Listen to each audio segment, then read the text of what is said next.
Oke, halo semuanya, kembali lagi di Farid Hanif dan kali ini kita pulang kampung naik mobil ini nih. Wih deh, Subaru XV atau kalau di Amerika namanya Crosstrek.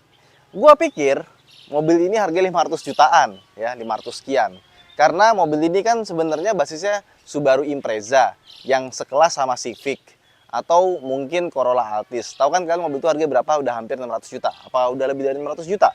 Nah, ini adalah Subaru Impreza yang ditinggiin. Jadi crossover namanya Crosstrek atau XV. Jadi kalau dilihat dari depan tuh ya, lampunya Impreza, belakangnya itu Impreza yang hatchback, cuma dikasih wah, ini plastik-plastik leading biar kelihatan SUV banget gitu kan, biar kelihatan crossover. Dan lihat dong. Waduh, ini ground clearance-nya bener-bener tinggi. Jadi kebayang nggak kalau misalkan Toyota atau Honda bikin Civic atau Altis di crossoverin? Nah, jadinya kayak gini. Tapi ini tetap Subaru gitu. Jadi dibandingkan dengan Altis atau Civic dibikin jadi crossover ya, ini tetap lebih kelihatan crossover, lebih crossover beneran karena dia pakai penggerak 4 roda alias all wheel drive. Dan all wheel drive Subaru itu adalah yang terbaik karena dia simetrikal. Jadi all wheel drive-nya itu gardan belakangnya itu dia nyambung ke mesin, nggak pakai begini lagi, jadi bener-bener lurus mesinnya di bawah karena mesinnya boxer. Jadi dia pas di bawah itu handlingnya kayak mobil listrik, soalnya bebannya ada di bawah. Jadi mobilnya itu nggak perlu suspensi yang terlalu keras untuk mendapatkan handling yang baik. Suspensi empuk aja bisa dapat baik karena center of gravity-nya di bawah semua gitu. Dan dia punya ground clearance seperti gue bilang tinggi. Jadi kalau misalnya kita mau off-road dikit bisa, tapi sebenarnya tetap aja menurut gue ini bukan mobil untuk off-road ya. Walaupun kelihatannya ke off-road. Lebih enak dipakai di dalam kota, dipakai harian. Karena pas gue pakai dari Jakarta ke Klaten, itu enak banget mobilnya. Empuk tapi handlingnya juara. Dibanding Civic sama Altis, gue masih pegang ini padahal dia ground clearance-nya dia tinggiin. Oke, kita cek dari depan dulu ya. Dia ada washer buat headlamp. Lampunya seperti ini. Mungkin secara desain nggak selera semua orang, tapi mengingat harganya 449 ya. Ini teman-teman yang lagi inden HR-V yang SE ya, dapat tahun depan. Pasti galau habis lihat video ini karena ini harganya 449 alias bedanya cuma 40 juta dibandingkan dengan HR-V yang SE. Tapi mesin 2000 cc. AWD lagi, dapat banyak kan? Cuma minusnya ini, sensingnya nggak ada. Kalau mau pakai yang Subaru EyeSight, yang pakai sensing, kalau misalkan di Honda ya, itu harganya bedanya 50 juta, 499. Come on, masa nambah sensing doang nambahnya 50 juta, menurut gua nggak make sense. Jadi tipe yang paling bagus, value for money-nya paling dapat itu tipe yang ini. Dan apa kita tukar HR-V kita ke ini kali ya? Di bawahnya lebih enak soalnya. Nah, desainnya seperti ini. Emang Subaru belakangan ini desainnya itu kurang menggairahkan. Tapi ini nggak kelihatan murahan lah, kelihatan lumayan mahal. Terus, lihat ke bagian atasnya. Dan ini roof racknya beneran, jadi tinggal ditambahin roof rack. Bisa pakai ini nih, roof box. Ke samping, desainnya juga lekukannya cukup ramai. Ini pegangan tangannya, kayak punya Toyota ya. Dikerumin gini dan desainnya mirip ya. Tapi emang Subaru itu kan sahamnya 20% dimiliki Toyota. Jadi dulu itu ya, waktu tahun 2013 kalau nggak salah, pada 2014, Subaru itu mempromosikan XV dengan ditaruh di tempat miring terus pintunya dibuka, masih bisa ditutup karena saking rigid bodinya. Jadi bodinya tuh nggak meleot, ditaruh di tempat miring. Nah, ini nih untuk menambah rigiditasnya. Pintu itu kan bagian yang paling gampang flexing ya. Flexing itu bukan pamer, tapi ya ke twist gitu. Nah, di sini dikasih, lihat, dikasih tempat buat naruh batang besi di sini, biar bodinya itu benar-benar rigid. Jadi sampai segitunya. Gokil ya. Dipikirin sampai segitunya. Belakangnya sudah cakram dan suspensinya juga sudah independen. Bentuk belakangnya seperti ini. Ya biasa-biasa aja tapi nggak jelek juga. Bagasinya ya cukup besar dan cukup tinggi. Jadi bibirnya agak sedikit ke atas karena emang ground clearance-nya tinggi. Terus kita buka bagian sini, bagian bawah. Nah, ini ada ban space saver, tapi space saver tebal banget. Biasanya space saver kan tipis ya. Ini 185/65, lebar 185. Kalau yang aslinya lebarnya 225. Di sini ada toolkit ya. Ini kayaknya kalau yang versi Harman Kardon ya, kayaknya dikasih subwoofer deh karena ini tebal banget. Ini dibikin tinggi seperti ini. Terus kalau kita lipat, dia nggak terlalu rata ya, bagian sininya agak turun. Harusnya dia bisa lebih rendah lagi biar bisa rata lantai ya. Ini ada sedikit jeglongan. Apa sih jeglongan? Sama di sini ada lampu. Dan gue seneng dikasih separasi seperti ini. Bawaannya, nggak pelit dia. Oke, tutup lagi. Kamera mundur. Kalau belok bisa ngikut juga garisnya. Wiper, defogger. Ini spoilernya hitam. Oke, kita masuk ke dalam interiornya. Interior lucu ya. Jadi dia tuh kombinasi warnanya abu-abu gelap. Apa nih? Putih gading ya. Bukan putih yang putih sih, tapi agak ke abu-abu cerah mungkin ya. Terus jahitannya warna orange ya. Gue baru pertama kali ketemu mobil yang kombinasinya kayak gini, tapi bagus loh. Nah, ini di sini dikasih armrest belakangnya. Oke, headroom luas, legroom luas, kanan kiri itu pas. Cuma sayang sekali dia nggak dikasih AC di bagian belakang, nggak ada ventilasinya nih. Biasanya kan di sini ada buat AC ya, di sini nggak ada. Oke, kita masuk ke dalam interiornya ya. Starlink tulisannya. Nah, dia ada Android Auto-nya. Tapi masih pakai wired ya, jadi harus dicolokin seperti ini. Ini gue pikir di sini ada wireless charging loh, ternyata nggak ada ya. Tapi bagian-bagian di kayak di sini itu dikasih alas karet biar nggak berisik kalau naruh barang. Kita mute dulu. Oke, tempat duduknya seperti ini. Ya agak sedikit sporty, cuma harusnya dikasih support buat lambar yang bisa diatur. Karena lambar di bagian sini menurut gue agak terlalu maju ya. Jadi karena gue biasanya gue agak kempesin, ini agak kurang oke sih kalau buat gue ya. Tapi sisanya nggak ada masalah. Setirnya sudah tilt dan teleskopik.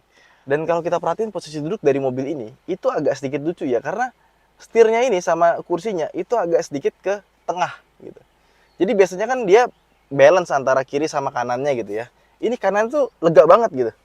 Jadi di sini nih, kursi sebelah sini tuh masih banyak space, bolong ya. Dan kalau kita nyenderin tangan ke sini, saya megang setir itu jadi agak kejauhan. Jadi dia nggak terlalu ke tengah gitu. Cuma kalau Mercedes kan setirnya agak ke kiri, si ininya di tengah nih kursinya. Kalau ini nggak, ini semuanya agak sedikit ke kiri. Sebelah kiri standarnya pas, sebelah kanan agak kejauhan rasanya. Agak sedikit aneh sih, tapi pasti nggak semua orang notice hal ini. Habis notice jadi kerasa semua. Oh iya ya, kok begini? Terus gue suka sama model interiornya. Kenapa? Karena gue cukup familiar dengan interior Subaru yang selalu Spartan ya. Kali ini dibikin agak mewah, terutama dari pemilihan bahannya ya. Karena kita banyak menemukan bahan soft touch dan jahit-jahitannya asli. Asli di sini ini ada empuk-empuknya kulit bahannya. Kalau ini kan bahannya kayak karet gitu ya, sampai ke sini karet semua. Tapi ini jahitannya asli. Di sini baru dibikin kulit, ada lagi jahitannya asli. Sampai ke sini pun juga soft touch. Ke sini soft lagi, ke sini soft lagi. Jadi dipenuhi dengan banyak bahan-bahan yang empuk dan berkualitas. Di sini juga sama nih, build quality juga solid banget. Solid, even lebih solid dibandingkan dengan mobil Jerman sekalipun. Tengahnya ini ya, biasanya kan suka goyang. Ini nggak ada goyangnya sama sekali gitu. Rigid banget. Di atas ada sunroof. Tombol-tombol di sini buat buka sunroofnya, lampunya belum LED ya. Di sini kita dikasih lampu sama vanity mirror. Tuh. Di sini ada aksen metal ya. Kalau dibuka, nah, lacinya cukup lebar. Dan mobil ini punya tombol-tombol yang benar-benar semuanya bisa dipencet, natural, bukan kapasitif, mulai dari AC-nya ya. AC-nya ini kelihatannya sederhana, tapi kita bisa cek, lihat ada monitor di sini. Ini kebetulan lagi gue matiin ya. Nah, jadi kalau misalkan kita mau ngatur AC, diputar di sini nanti dia ada ininya. Sama seperti ini. Ya. AC juga sudah dual zone. Ini Android Auto sama Apple CarPlay seperti ini. Terus dia ini sebenarnya audionya itu integrated bagus ya. Settingan-settingannya juga sederhana ya, jadi nggak ada settingan-settingan yang aneh di sini. Yang lucu adalah ini nih, audionya. Audionya suaranya bagus, tapi treble-nya masih agak terlalu kenceng. Jadi kalau mau enak, bassnya dipenuhin aja nggak apa-apa. Karena dia suara bassnya tuh empuk, kayak dia pakai subwoofer, padahal enggak. Tapi treble-nya agak diturunin, karena treble-nya agak bikin sakit kuping. Udah sih. Audionya tanpa di-upgrade pun rasanya udah enak. Apalagi yang Harman Kardon kali ya, pasti lebih bagus lagi. Terus, sudah pakai electronic parking brake. Ada X mode juga buat masuk ke snow dirt atau deep snow atau deep mud. Jadi kalau misalkan kita masuk ke daerah yang lebih ekstrim, pakai X mode-nya. Tapi kalau buat sehari-harian nggak perlu lah. Terus ada SI drive-nya juga, kayak sport mode sama intelligent mode gitu ya. Yang gua pakai sih intelligent aja biar lebih hemat. Terus di sebelah kanan sini dia ada engine start stop, terus buat ngatur pencahayaan kabin sama SRH off. SRH itu apa ya? Pokoknya buat lampu kalau kita belok, dia kan ikut belok tuh lampunya. Nah, kalau pencet SRH off ini dia mati, jadi nggak ikut belok. Bawahnya ada stability control buat dimatiin dan joknya sudah elektrik, plus dia ada ini nih, ada memory seatnya, meskipun cuma dua. Kaca yang auto itu cuma di depan kiri kanan, belakangnya belum. Dan di setirnya ini dia banyak banget tombol. Untuk ngatur MID bisa dari sini ya. Dan untuk ngatur audio bisa dari yang bagian sini. Pedal shifter ada, terus lampu sudah auto sama wiper sudah auto. Ya wajar untuk mobil di kelas ini, tapi mengingat harganya 449 dapat 2000 cc AWD, rasanya jadi menarik sekali ini mobil. Terus sama ini kursi ya. Tuh. Ini bisa dibikin maju banget. Cuma headrestnya agak sedikit keras. Let's go, kita jalan yuk. Jadi Subaru ini pakai namanya Subaru Global Platform atau SGP. Itu sama dipakai kayak Forester, sama kayak Outback, Legacy, Impreza dan kawan-kawan. Jadi satu platform untuk semuanya. Even sebenarnya si Crosstrek ini atau XV ini udah keluar yang model barunya di US. Tapi belum dijual, baru diperkenalkan saja. Cuma bentuknya makin gak ens gitu. Mendingan bentuk yang ini sih. Jadi kalau kalian gak suka model barunya, model yang ini sih sebenarnya yang big deal ya. Yang model baru itu bentuknya aneh, tapi masih sama. Dia pakai sama-sama Subaru Global Platform. Jadi harus secara driving quality-nya nggak terlalu jauh beda ya. Terus yang kedua, mobil ini tuh sebenarnya ditawarkan dengan banyak varian mesin gitu. Kayak misalkan yang ini nih kita dapat yang paling standar 2000 cc. Natural aspirated boxer. Jadi nggak pakai turbo, nggak pakai hybrid. Kalau di luar ada yang hybrid, ada yang plug-in hybrid, sama dia ada yang 2500 cc NA yang tenaganya lebih gede. Sayangnya kita cuma dapat yang 2000 cc saja, seperti halnya Forester. Kalau di Forester dia dapat 2000 cc turbo ya, kalau yang ini enggak.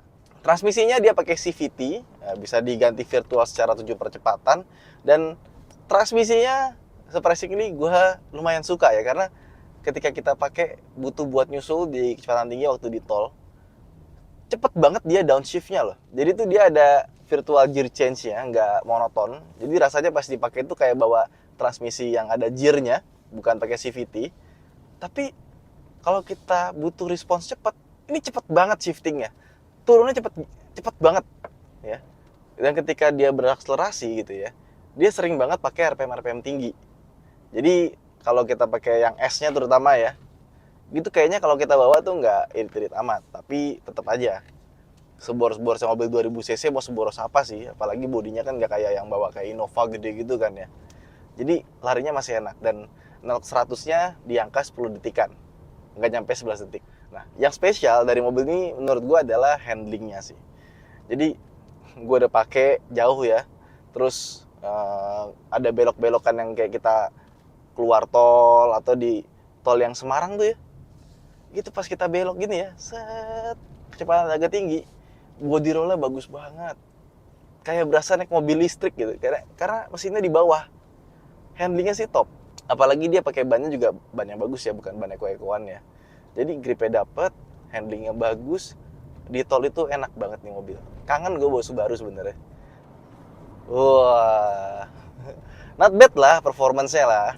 Oke gitu 2000 cc dibandingkan dengan 1500 cc ya. Pokoknya abis naik kayak Charvy naik ke sini tuh rasanya jauh sih. Dan suspensinya juga nyaman, empuk, kayak perfect balance gitu. Dia bisa kasih handling yang bagus, tapi suspensi yang nggak keras. Ya karena tadi symmetrical all-wheel drive tadi. Wah, seperti gue bilang kalau kita mau bawa nih kita di I loh, bukan di S ya. Kita mau bawa agak agresif, dia tuh main RPM-nya tinggi gitu. Dan downshift-nya cepet banget, kayak pakai transmisi dual clutch tapi di transmisi CVT. Makanya ketika pakai mobil ini terus bawa keluar kota jarak jauh gitu ya, sangat-sangat menyenangkan ya, nyaman. Terus irit apa enggak, tadi gue udah bilang seboros-boros 2000 cc ya, CVT ya nggak boros-boros sama. Tapi kalau kita bawa keluar kota itu dapat 117, 118 itu gampang, karena dia CVT, dia bisa pakai rasio yang bener-bener irit banget. Tapi dipakai harian pun juga nggak boros-boros amat. Ya 2000 cc lah, sedan. Bayangin, habis nyobain Civic terus nyobain ini gitu ya. Rasanya nggak jauh-jauh beda gitu kan, tapi handlingnya lebih superior ini. Ada crossovernya dan harganya 449. Yang mesen HR-V RS, wah tau gitu ambil XV aja ya kan. Cuma kembali lagi ke brand image. Subaru ini punya PR karena dosa masa lalu ya, yang pernah ngakalin pajak mobil 4WD dibilang 2WD, akhirnya harga jadi murah. Karena dulu Subaru XV itu harganya kalau nggak salah 360 sama 330 kalau nggak salah. Dan itu harganya mirip kayak Outlander Sport pada masanya. Kok bisa murah? Karena yang ngakalin pajak tadi. Sekarang mobil AWD sama mobil 2WD itu nggak kena pajak tambahan. Karena sekarang pajak itu berdasarkan emisi. Dan emisi mobil 2000 cc ya sama kayak mobil-mobil pada umumnya. Nah, alhasil, tanpa harus mengakali pajak, Subaru bisa jual mobilnya dengan harga yang wajar. Tuh, ternyata bisa tuh jual mobil sekelas Civic sama Altis di harga 400 jutaan. Minus eyesight aja sih. Kalau tambah eyesight ya tambah 50 juta. Harusnya dengan tambah eyesight itu nambah sekitar 20 juta lah. Jangan 50 juta juga gitu. Walaupun eyesight-nya lengkap dengan radar cruise control, bukan cuma kamera doang. Nah, kesimpulannya gimana sih? Sebenarnya mobil ini pun dijual dengan harga 500 jutaan, setara sama Civic atau Altis, itu masih ada kelebihannya di AWD ya kan. Terus juga crossovernya bener-beneran crossover. Tapi mengingat harganya 449, ini jadi deal breaker banget sih. Bayangin, kalian mendapatkan mobil dengan kenyamanan seperti layaknya mobil 500 jutaan, tapi dengan harga 449 juta.